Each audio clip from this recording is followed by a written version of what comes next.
Yes, ready, start.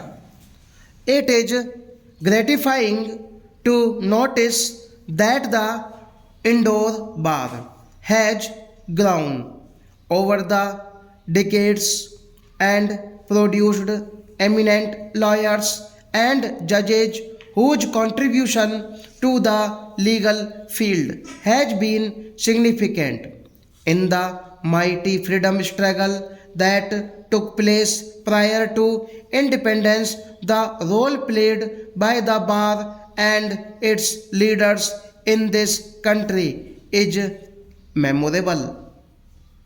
Mahatma Gandhi, who had held the torch of freedom struggle with unparalleled courage and dedication, was himself a lawyer.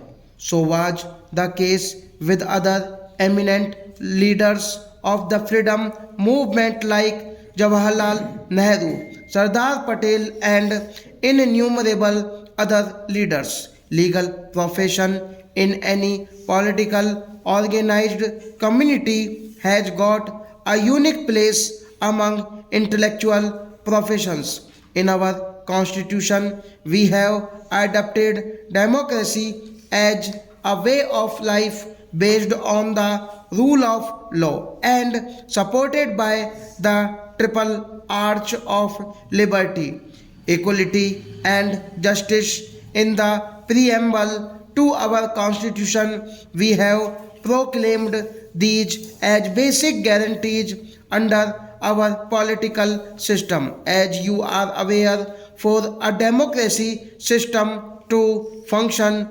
effectively, not only should there be meaningful checks and balances of various organs, but they must all be coordinated for ensuring the progress of a country. While the legislature, as a democratically elected body, is entrusted with all the task of deliberation and making law, the judiciary, with all the independence at its command, is entrusted with the supreme responsibility to administer justice, and that must be done according to law. Laws are made in the legislature not for adhering the statute books but to serve the purpose of socio-economic change.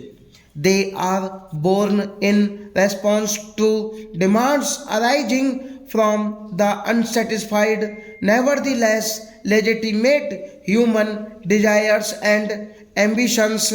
Indian philosophers consider the Dharma, which embodies different laws and duties, as supreme.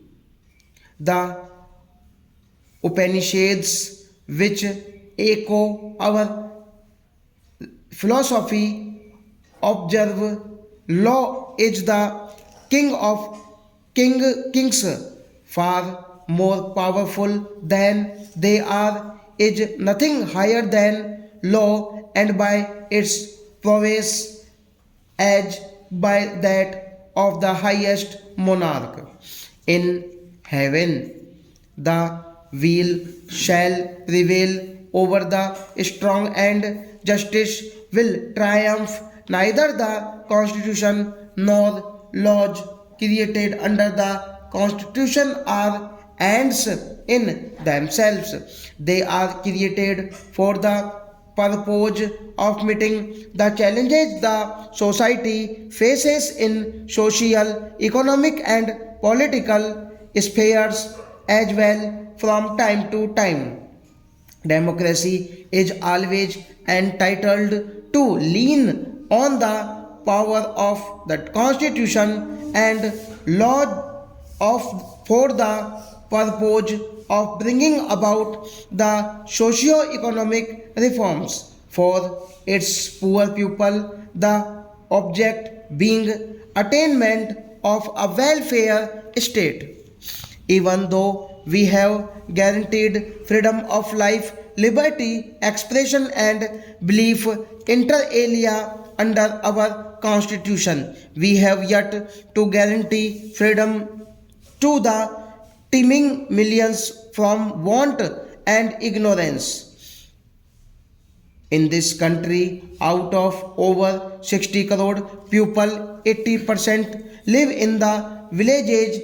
It is the responsibility of those who consider themselves as the cream of the society to endeavor to ensure that not only the basic human rights of unfortunate millions are protected, preserved, and defended, but also endeavor to improve their economic conditions of life. We have to do everything to ensure them that they need not go to sleep with empty stomachs in the night, but they can also wake up in the morning with the prospect of having a happy day for them and their families. It is in this delicate phenomenon of bringing about a socio-economic transformation peacefully by the force of laws derived from the Constitution. We desire that all intellectuals should play a very important role, the role of liars in meeting the challenges a nation faces from time to time has been ever unique. The legal profession is considered noble not only because the administration of justice is assisted adequately, but because the profession upholds the right of dissent and also fights for the rights of those who are unjustly deprived. In the early days of the Greek and Roman empires, the functions of a state were exclusively confined to ensure security of the state and to administer justice.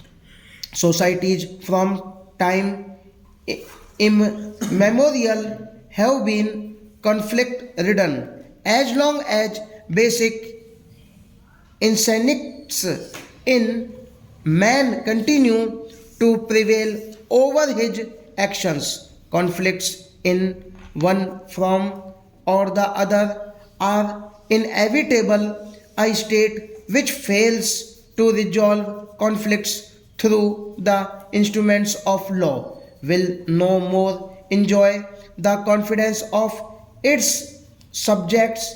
It is in this context that numbers of the legal profession can help the courts in administrating justice well and effectively. Justice should not be delayed, nor should justice be hurried to the agree old age.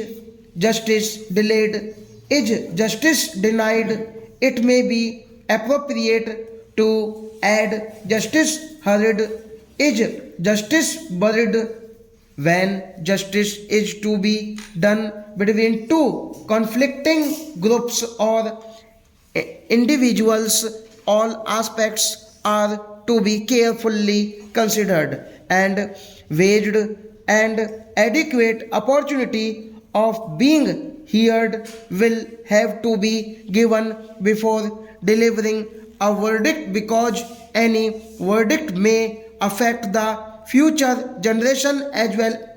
This is where the legal profession has a very delicate and vital role to play in protesting against the cruelty and crimes committed against human rights. It is essential to provide machinery to judge and punish them. Also stop.